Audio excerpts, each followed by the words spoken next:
So we've gone through the BIC framework, which was the first exercise. We've just gone through the second exercise. This is around the internal assets within your business. And this is how all of this, I guess, comes into one strategy, how it all layers, how it ensures that there's activity always ongoing, that there's always coverage and opportunities to secure links and press. So we've got the proactive and reactive side here. So the first layer is these creative content campaigns largely informed by the BIC framework. So this is for Marmalade, so campaigns stop dangerous driving around learners. Database campaigns from the business. So they have a lot of data around like the black box technology, and we align this with like birthdays and that sort of thing. So looking at like what your star sign says about your driving to see some trends there.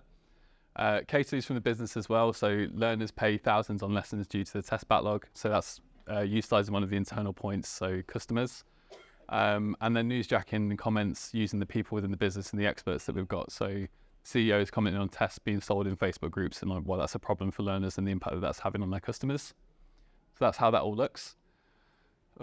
This then leads to this coverage. So we can see like a spread of publications here, like from a PR perspective, that's great. We're hitting like a broad range of press. From an SEO perspective in terms of the links, we're getting a variety of links pointing back to the site. These are impacting on the authority and on the business's, the website's ability to perform. And this is the case study. So this is the impact that we had, I think, over the course of like a year. So 738 links, 39 unlinked mentions. We achieved position 1 ranking for learner driver insurance. And as I mentioned earlier on, the visibility rose from about 60% to around 90 to 100%. And this is in a super competitive space. So yeah, really effective. Cool. So we're going to move into the final section around ROI and measurement when it comes to digital PR. The question that every PR person probably dreads getting asked is, what's the pound for pound return when it comes to PR activity? When it comes to traditional PR, measurement and ROI are usually bucketed into the same thing. So to measure this comes from these metrics here. So it's the amount of coverage, reach, AV, as we mentioned earlier on, and then brand awareness when it's sort of floated around as a term. We've got more coverage, we've got more brand awareness, but there's no actual like measurability behind that. It's just we've got coverage, we've got more brand awareness. So how does this all actually translate into revenue? So like this doesn't translate into revenue. Like we can't make that match. So it's important now to prove that than it ever has been before, I guess. So to measure this, PR should be considered as part of the organic strategy. So we went through this earlier on where we talked about the 3 pillars, so tech, content, and authority. If we can put PR as part of the organic strategy, we can start to show its value and its impact. Yeah, so as I mentioned earlier on, authority is like a key pillar of an organic strategy, and PR can fulfill this pillar of that strategy. To the next slide. So if we're not considering PR as part of an organic strategy, we're essentially wasting a third of like the organic strategy's ability to perform, and essentially wasting PR's the outcome we're getting from PR, showing its impact on the organic strategy and showing its impact on the business. So the solution, on to the next slide. So unlike traditional PR, we're not going to combine these multiple metrics into one and then just offer that up as measurement and ROI, because they're not the same thing and the two are completely different. So this is how we view it here. So owned goals are what we define as like our measurement, and shared goals what we define as ROI. So the measurement is the quality of the links, and we've got our own way in-house of sort of measuring the quality of these links and the relevancy of these links. The relevance of the links, which is part of that same process, and where these links are placed. So we talked about gaps earlier on, and like finding gaps between you and your competitors and building on these gaps and trying to close these gaps down. So where your competitors have coverage and where you don't, we can start to like measure the impact through closing those gaps down.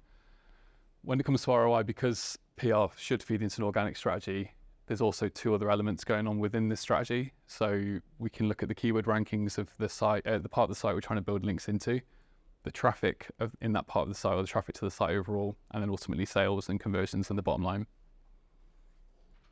So the answer to the question for what's my pound for pound return, so you can't really show a pound for pound return when it comes to digital PR specifically, and not in a meaningful way if you're viewing just a channel in silo and not as part of like the wider organic strategy. So the solution for measurement is to establish the goals for PR. So we want to understand where links are looking to influence performance across the site. So where are the key areas? Where do we want to drive keyword rankings and therefore drive new business? In Marmalade's case, it was learner driver insurance. for your businesses, obviously it'll be different. Solutions in terms of ROI, so we want to measure the ROI of all organic investment because they're all contributing to the same thing. So the 3 pillars, tech, content, and authority, are all contributing to the same outcome. These strategies are largely overseen by an SEO team or an SEO within your business, and PR should be feeding into that strategy. So if those 2 teams aren't working together, that would be like an immediate like change within your business to get those teams working together and to get those teams collaborating, because that's how you're going to start to show the impact of the coverage that you're getting across the press, especially when those links are there. We can also look at referral traffic behavior. So this is something that comes directly from press activity. So if we're getting a link within, I don't know, a tier 1 press title, what's the referral traffic looking like from that link? If you're like an e-commerce brand and you're landing some product placement within like a roundup, it'd be interesting to see the referral traffic off the back of that. You can learn from that. If we're getting loads of referral traffic from a specific publication, while like repeat coverage is beneficial, it's not going to drive like continued organic impact. However, the referral traffic would have an impact across the site, and that's customers coming directly to the site. Analysing ranking changes in line with links acquired and the impact on traffic and sessions that has, and then tying this back into goal completions and the revenue driven through key pages across the site as well. So here's some areas that you can look at in terms of like measuring that ROI through your SEO team. And what this looks like over time, so with time and consistency, so an always on strategy, we talked through those pillars and those layers earlier on, like continuing that over and over again and doing that consistently. Like PR's not an overnight thing, it's not a silver bullet that's going to like change the course of the organic performance, but over time it will do. So our client ranked in position 4, they moved in position 1, the rankings changed for the whole keyword set, and this ultimately led to more revenue because there was better rankings. More customers head into the site first and therefore converting. So that's ROI. So now we're going to measurement. So next slide. So the challenge when it comes to measurement is how do we measure if like activity is successful? So do we just want as many links as possible for the cheapest that we can find them? So often we'll get asked questions around budget, and the question will be like how cheap can I get my links? How cheap can I get my coverage? Which is a really reductive question to ask. So that's why there's a big no there. So if we're measuring this cost per link, or you're working to this arbitrary link targets, we often get clients that will, before they've spoken to us and before we've tried to like educate them away from this line of thinking, coming to us with like this number in mind, and it's seemingly come from nowhere. It's like there's no evidence to back up this number. We want like 300 links per month because it's basically appeasing like a budget holder who wants to get the cheapest for their money. If we do this, we're essentially undermining the strategy, or we're missing the whole point when it comes to measurement, when it comes to PR.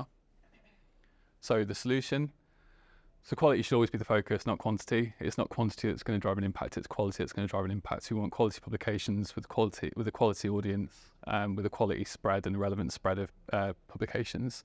And like I mentioned, we've got our own way of establishing this, and we use this to set meaningful KPIs as well as part of our strategies. Conduct an analysis to establish the gaps. So this is a really good way to sort of measure the coverage and the impact that it's having. If we know that there's gaps between us and our competitors, we know what these verticals look like. We can break this down. So we can you could look at the referring domains that a competitor has versus the referring domains that you as a website has. Break those referring domains down into verticals, and that can help to inform the strategy and where you direct those campaigns. So we can see where competitors are excelling, where can we move ahead, where can we build gaps, and where can we push away from the competitors. Yep. Yes, we've got like a proprietary like tech that we go through to do this. We basically like weight a lot of metrics against each other, and then the I guess like the tier 1 publications will come out and the referring domains will come out there, and then that allows us to sort of start breaking down into verticals and pitching for those verticals as part of our strategies. Cool, so we know that quality is going to be rewarded by Google, and this is the route it's taken. We see this through like its recent updates, and this is how they measure the authority of websites. So if we look to target quantity above everything else as part of our strategies, what this will essentially lead to is work that's not really rooted in brand or quality. We start to like forget about that when we're trying to go for as many as possible. The brand starts to suffer, the quality of the work suffers. and this fails to acknowledge those PR foundations of digital PR. So we spoke about this at the start.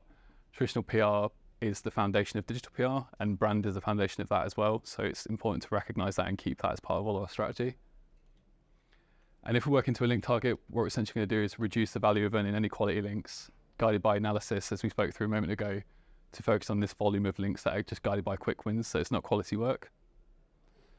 And we know that links aren't all equal. Not all links will have the same impact across the site. So to reduce these to this equal cost is counterintuitive and sort of like undermines the impact of the output of our PR strategies. So just to summarize, so a well-defined and executed digital PR strategy is much more valuable and measurable than one number can account for. So when we're talking about link targets here, or a link number that you've got in mind, this doesn't really do the strategy justice or the output of the strategy. Reducing all of these links to a number of links or coverage really undermines that value that we've considered as part of our ROI as well. Cool, so yeah, just to finalize, so the key takeaways from today. So your core offering isn't what you sell. Following the BIC framework to ensure relevance. Consider your internal assets as part of your strategy. Digital PR is a part of an organic strategy. PR is therefore a part of an organic strategy, and this is how you should be looking at it to measure its ROIs to the business, to senior stakeholders in the business, and to get buy-in as well. We had questions at the start around buy-in. This is how, like, in my opinion, you can get that buy-in.